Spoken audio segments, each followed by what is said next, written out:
दोस्तों, ये गुलामगिरी बुक का भाग 8 है, जिसमें हम जानेंगे परशुराम, मातृहत्या, 21 बार हमले, राक्षस, खंडेराव ने रावण की मदद ली, 9 खंडों की जड़ाई, 7 देवियां, महारों के गले का काला धागा, अति शूद्र, अछूत, मातंग, चंडाल, महारों को पांव तले रौंदना, ब्राह्मणों को गंधर्व विवाह करने की मनाही, क्षत्रिय, बच्चों की हत्या, प्रभु, रामोसी, जिननगर आदि लोग।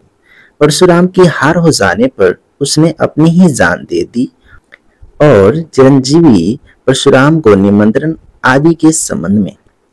धोंडीराव, प्रजापति ब्रह्मा के मरने के बाद ब्राह्मणों का मुखिया कौन था? ज्योतिराव, ब्राह्मणों का मुखिया परशुराम था। धोंडीराव, परशुराम स्वभाव से कैसा था? ज्योतिराव, परशुराम स्वभाव से उपद्रवी, दुस्साहसी, विनाशी, निर्दयी, मूर्ख और घटिया प्रवृत्ति का था। उसने जन्म देने वाली अपनी माता रेणुका की गर्दन काटने में कोई संकोच नहीं किया। परशुराम शरीर से मजबूत और तीरंदाज था। धोंडीराव, उसके शासन काल में क्या हुआ? ज्योतिराव, प्रजापति ब्रह्मा के मरने के बाद बच्चे हुई महारियों ने ब्राह्मणों के जाल में फंसे हुए अपने भाइयों को गुलामी से मुक्त करने के लिए परशुराम से 21 बार युद्ध किया। वे इतनी दृढ़ता से युद्ध लड़ते रहे कि अंत में उनका नाम द्वैती पड़ गया और उस शब्द का बाद में अपभ्रंश दैत्य हो गया। जब परशुराम ने सभी महारियों को पराजित किया, तब उनमें से कई महावीरों ने निराश होकर अपने स्नेहियों के प्रदेशों में जाकर जीवन के आखिरी दिन बिताए।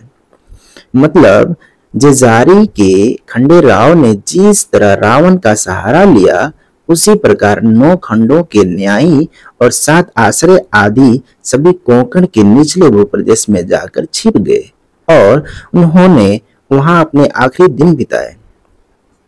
इससे ब्राह्मण में नफरत की भावना और भी गहरी हो गई।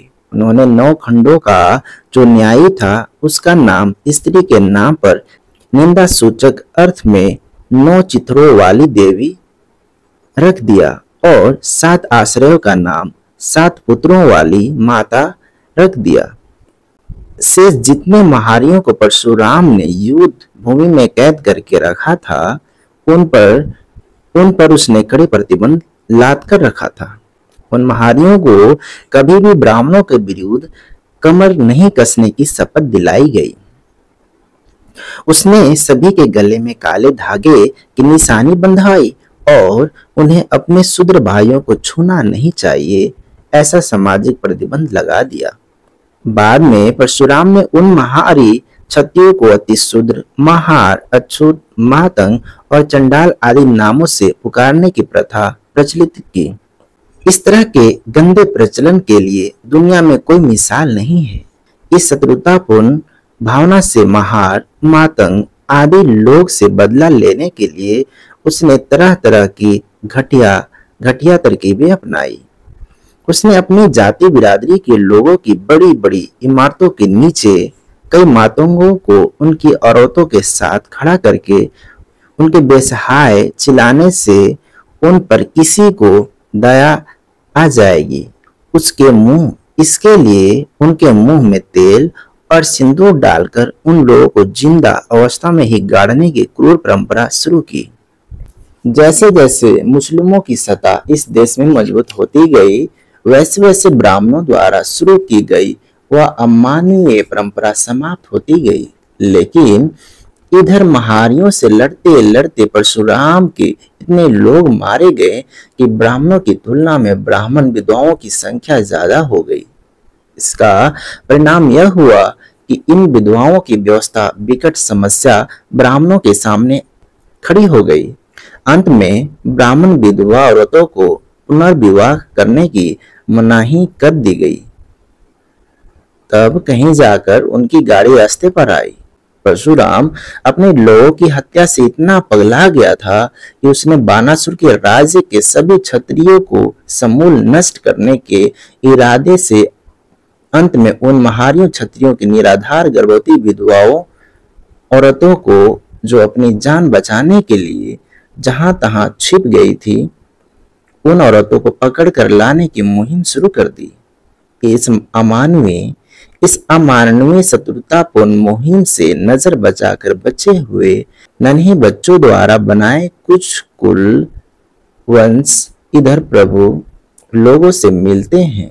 इसी तरह परशुराम की इस धूमधाम में रामोसी, जिननगर, तुंबडी वाले और कुम्हार आदि जाति के लोग हो सकते हैं, क्योंकि कई रस्म रिवाज में उनका शूद्र से मेल होता है।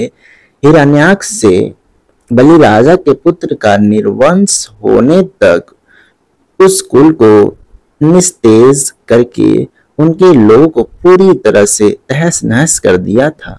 इससे अज्ञानी क्षेत्रपतियों के दिमाग पर इस तरह की धाक जम गई कि ब्राह्मण लोग जादू विद्या में माहिर हैं। वे लोग ब्राह्मण के मंत्रों से बहुत डरने लगे। इधर परशुराम की मूर्खता की वजह से, उसकी धींगा मस्ती से ब्राह्मणों को बड़ा नुकसान हुआ। इस कारण सभी ब्राह्मण लोग परशुराम के नाम से घृणा करने लगे। यही नहीं, उस समय वहां के क्षेत्रपति के रामचंद्र नाम के पुत्र ने परशुराम के धनुष को जनक राजा के घर में भरी सभा में तोड़ दिया। इससे परशुराम के मन में उस रामचंद्र के प्रति प्रतिशोध की भावना घर कर गई। उसने रामचंद्र को अपने घर जानकी को ले जाते हुए देखा तो उसने रामचंद्र से रास्ते में ही युद्ध छेड़ दिया। उस युद्ध में परशुराम की करारी हार हुई। उस पराजय से परशुराम इतना शर्मिंदा हुआ, उसने अपने सभी राज्यों का त्याग कर अपने परिवारों तथा कुछ निजी संबंधियों के साथ लेकर कोंकण के निचले भाग में जाकर रहने लगा। वहां पहुंचने के बाद उसको उसके द्वारा किए गए सभी बुरे कर्मों का पछतावा हुआ। इस पश्चाताप पर आत्मग्लानि का परिणाम उस पर इतना बुरा हुआ, उसने अपनी जान कहां, कब और कैसे दे दी, इसका किसी को कोई पता नहीं लग सका। ढूंढीराव। सभी ब्राह्मण पंडित पुरोहित अपने धर्मशास्त्र के आधार पर यह कहते हैं कि परशुराम आदि नारायण का अवतार है। वह चिरंजीवी है, वह कभी भी मरता नहीं। और आप कहते हैं कि परशुराम ने आत्महत्या की है, इसका क्या अर्थ है? ज्योतिराव। 2 साल पहले मैंने शिवाजी महाराज के नाम एक पनवाड़ा वीरगाथा लिखा था। उस पनवाड़े के पहले छंद में मैंने कहा था कि सभी ब्राह्मण को अपने परशुराम को न्योता देकर बुलाना चाहिए और उसकी उपस्थिति में मेरे सामने इस बात का सार्वजनिक खुलासा करना चाहिए कि आजकल के मातंग महारों के पूर्वज परशुराम से 21 बार लड़ने वाले महारी क्षत्रिय थे या नहीं। इसकी सूचना ब्राह्मणों को दी गई, लेकिन वास्तविक यह है कि उन्होंने परशुराम को न्योता देकर नहीं बुलाया। इससे यह स्पष्ट होता है कि परशुराम सचमुच में आदि नारायण का अवतार नहीं था और न ही वह चिरंजीवी था। यदि परशुराम आदि नारायण का अवतार होता और चिरंजीवी होता तो ब्राह्मण उसको कब का खोज निकालते और मेरी बात तो क्या, सारी दुनिया की ईसाई और मुसलमानों के मन का समाधान करके सभी मलेच्छ लोगों के विद्रोह को अपनी मंत्र विद्या की ताकत व प्रभाव से तहस नहस करने में कोई कसर नहीं छोड़ते। ढूंढीराव। मेरे विचार से आपको स्वयं ही एक बार परशुराम को यहाँ बुलाना चाहिए। यदि परशुराम वास्तव में जिंदा हैं, तो वह निश्चय रूप से चला आएगा। आजकल के ब्राह्मण अपने आप को कितना भी पंडित ज्ञानी होने का दावा करते हो, फिर भी उनको परशुराम के मत के अनुसार ब्रह्म और पतित ही मानना चाहिए। प्रमाण यह है कि अभी कई ब्राह्मणों ने शास्त्र विधि के अनुसार करेले खाने का निषेध किया है, लेकिन धर्म शास्त्रों द्वारा निरुद्ध ठहराए गए मालियों द्वारा सींचे गए पानी से पैदा की गई गाजरों को छुपा छुपा कर खाने की होड़ ब्राह्मणों में लगी थी। ज्योतिराव। ठीक है, जो कुछ भी क्यों न हो, मैं यह चुनौतीपूर्ण निमंत्रण उसे भेज रहा हूँ। सेवा में चिरंजीव अर्थात आदि नारायण के अवतार परशुराम। पता सब जगह। चिरंजीव परशुराम अर्थात आदि नारायण के अवतार को। तात परशुराम, तुम ब्राह्मणों के ग्रंथों की वजह से चिरंजीवी हो। करेला कड़वा क्यों न हो, लेकिन पहले जैसे करेले खाने को विधि पूर्वक निषेध नहीं किया है। परशुराम, तुमको पहले जैसे मछुआरों की लाश से दूसरे नए ब्राह्मण पैदा करने की जरूरत नहीं पड़ेगी, क्योंकि आज यहाँ तुम्हारे द्वारा पैदा किए गए जो ब्राह्मण हैं, उनमें कई ब्राह्मण विविध ज्ञानी हो गए हैं। अब तुम्हें उनको बहुत ज्यादा ज्ञान देने की जरूरत नहीं रहेगी। हे परशुराम, तुम यहाँ आ जाओ और जिन ब्राह्मणों ने शूद्र मालियों के द्वारा खेत में पैदा की गई गाजरों को छुप छुप कर खाया है, उन सभी ब्राह्मणों को चंद्रयन प्रायश्चित देकर उन पर तुम वेद मंत्रों के जादू के सामर्थ्य से पहले जैसे कुछ चमत्कार अंग्रेज, फ्रेंच आदि लोगों को दिखा दो, बस हो जाएगा। हे परशुराम, तुम इस तरह मुंह छिपाकर भगोड़ा बनकर मत घुमा करो। तुम इस नोटिस की तारीख से 6 माह के भीतर यहाँ पर उपस्थित हो सके तो मैं ही नहीं, सारी दुनिया के लोग तुम्हें सचमुच आदि नारायण का अवतार समझेंगे और तुम्हारा सम्मान करेंगे। लेकिन यदि तुम ऐसा न कर सके तो यहाँ के महार मातंग हमारे महोबा के पीछे छुपकर बैठे हैं। वे लोग तुम्हारे विविध ज्ञानी कहने वाले ब्राह्मण बच्चों को खींचकर बाहर ले आएंगे और उनको बेहाल करने में कोई कसर बाकी नहीं रखेंगे। इसका परिणाम यह होगा कि उनके भांडों के एक तारा का तार टूट जाएगा और उसकी झोली में पत्थर गिर जाएंगे। फिर उन्हें विश्वामित्र जैसे भूखे कंगाल रहने पर इतनी मजबूरी का सामना करना पड़ेगा कि उनको कुत्ते का मांस भी खाना पड़ सकता है। इसलिए हे परशुराम, तुम अपने विविध ज्ञानी ब्राह्मणों पर रहम खाओ ताकि उन पर विपत्ति के पहाड़ न टूटे। तुम्हारा सत्य देखने वाला ज्योतिराव गोविंदराव फुले। तो ये लेटर था जो ज्योतिराव जी ने लिखा था।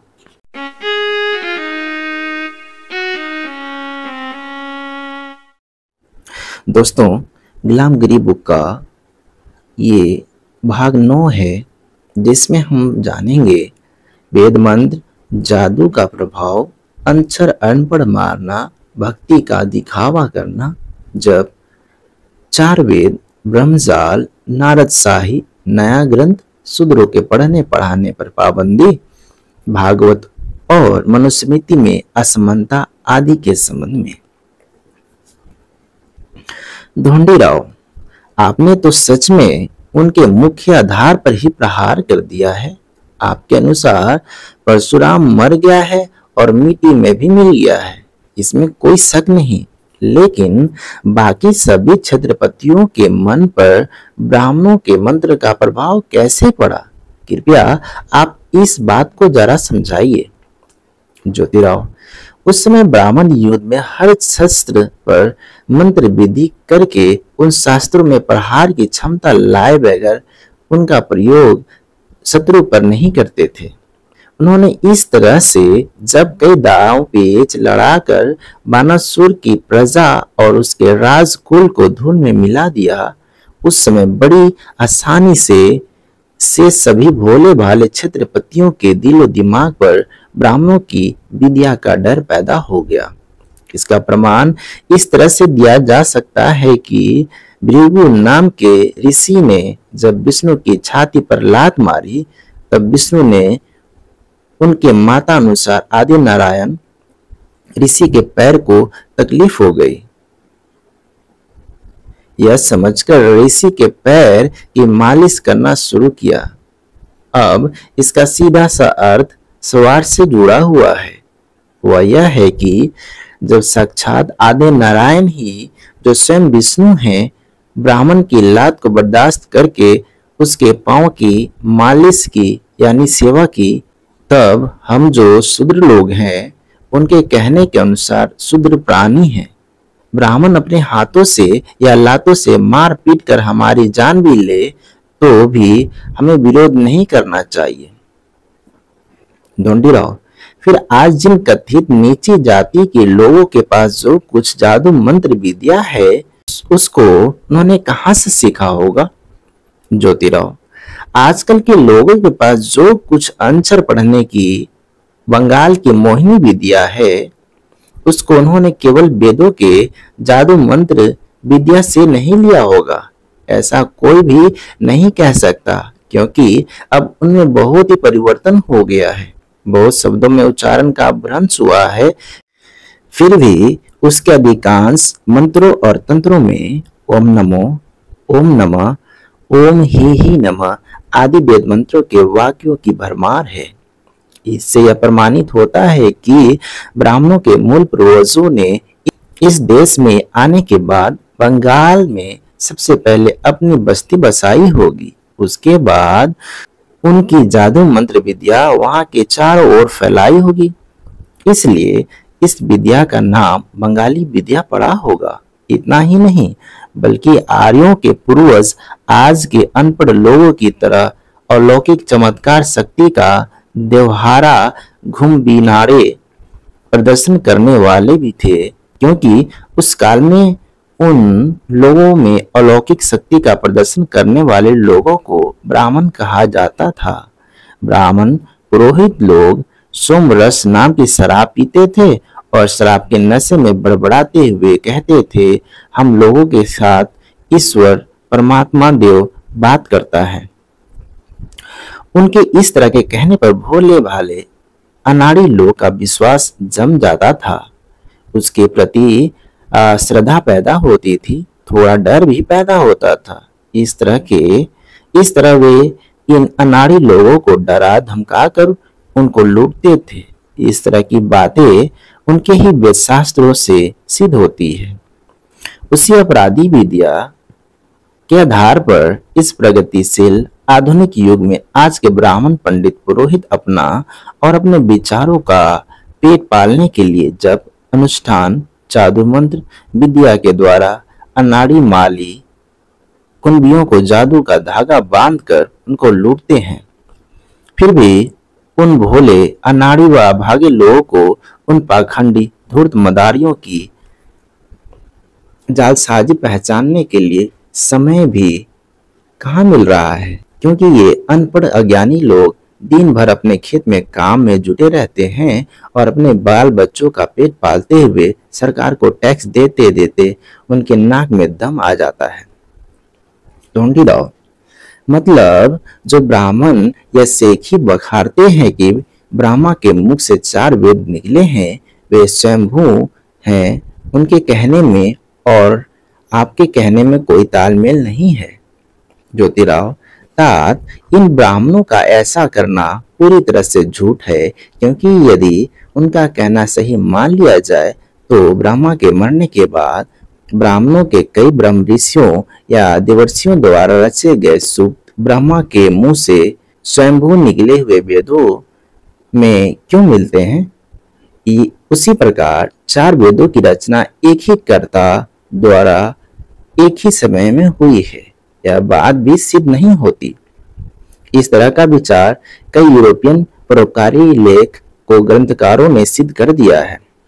ढोंडीराव, तात फिर ब्राह्मण पंडितों ने यह ब्रह्मा घोटाला कब किया है? ज्योतिराव, ब्रह्मा के मरने के बाद कई ब्राह्म ऋषियों ने ब्रह्मा के लेख को 3 हिस्सों में विभाजित किया, मतलब उन्होंने उसके 3 वेद बनाए। फिर उन 3 वेदों में कई प्रकार की चालाकीपूर्ण हेरा फेरी की, मतलब उनको पहले की जो कुछ गलत सलत व्यर्थ की बातें मालूम थी उस पर उन्होंने उसी रंग ढंग की कविताएं रचकर उनका एक नया चौथा वेद बना दिया। इसी काल में परशुराम ने युद्ध में बानासुर की प्रजा को बेरहमी से धूल चटाई थी। इसलिए स्वाभाविक रूप से ब्राह्मण पुरोहितों के वेद मंत्रों का प्रभाव अन्य सभी क्षेत्रपतियों के मन मस्ती पर पड़ा। यही मौका देखकर नारद औरतों में ही अक्सर बैठता उठता था। उसने रामचंद्र और रावण, कृष्ण और कंस तथा कौरव और पांडव आदि सभी भोले भाले छत्रपतियों के घर में रात दिन चक्कर लगाना शुरू किया। उसने उनकी बीवी बच्चों को कभी अपने एक तारे से आकर्षित किया तो कभी एक तारे के तार को तुन तुन बजाकर और उनके सामने थई थई नाचते हुए तालियां बजाकर आकर्षित किया।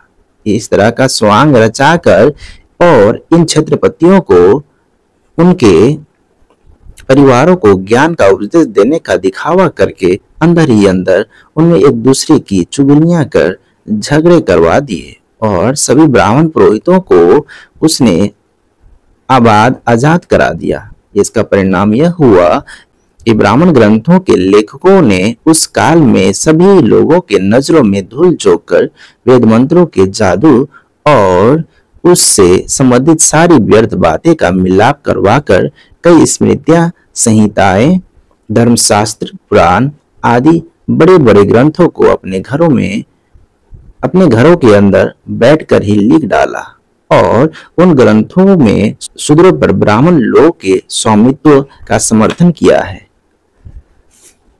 उन्होंने उन ग्रंथों में हमारे गौरवशाली खानदानी सिपाहीगरी के रास्ते में कंटीला खामा गाड़ दिया और अपनी नकली धार्मिकता का लेप लगा दिया। यह सारा ब्रह्मछल जाल बाद में शूद्रों के ध्यान में न आने पाए, इस डर से या उन ग्रंथों में मनचाहे परिवर्तन करने की सुविधा हो, इसके लिए शूद्रों को ज्ञान ध्यान से पूरी तरह दूर रखा। पाताल में दफनाए गए शूद्रादि लोगों में से किसी को भी नहीं सिखाना चाहिए। इस तरह का विधान मनु संहिता जैसे ग्रंथों में बहुत ही सूझबूझ, चालाकी और प्रभावी ढंग से लिखा गया है। ढूंढीराव तात, क्या भागवत भी उसी समय लिखा गया होगा? यदि भागवत उसी समय लिखा गया होता तो सबके बाद हुए अर्जुन के जन्मेजय नाम के परपोते की हकीकत उसमें कभी न आई होती। ढूंढीराव तात, आपका कहना सही है, क्योंकि भागवत में कई पुरातन कल्पित व्यर्थ की पुराण कथाएं ऐसी मिलती है कि उससे इस पर नीति 1000 गुना अच्छी है। यह मानना पड़ेगा। इस नीति में बच्चों के दिलो दिमाग को भ्रष्ट करने वाली एक भी बात नहीं मिलेगी। ज्योतिराव, उसी तरह मनुस्मृति भी भागवत के बाद लिखी गई होगी, यह सिद्ध किया जा सकता है। ढूंढीराव तात, इसका मतलब यह कैसे होगा कि मनु संहिता भागवत के बाद में लिखी गई होगी? ज्योतिराव, क्योंकि भागवत के वशिष्ठ ने इस तरह की शपथ ली कि मैंने हत्या नहीं की है। सुदामन राजा के सामने शपथ लेने मनु ने अपने ग्रंथ के 8वें अध्याय के 110वें श्लोक में कैसे ली है? उसी प्रकार विश्वामित्र ने आपातकाल में कुत्ते का मांस खाने के संबंध में जो कहा है, उसी ग्रंथ के 10वें अध्याय के 108वें श्लोक में क्यों लिखा है? इसके अलावा भी मनु संहिता में कई असंगत बातें मिलती है। दोस्तों, तो ये था भाग 9।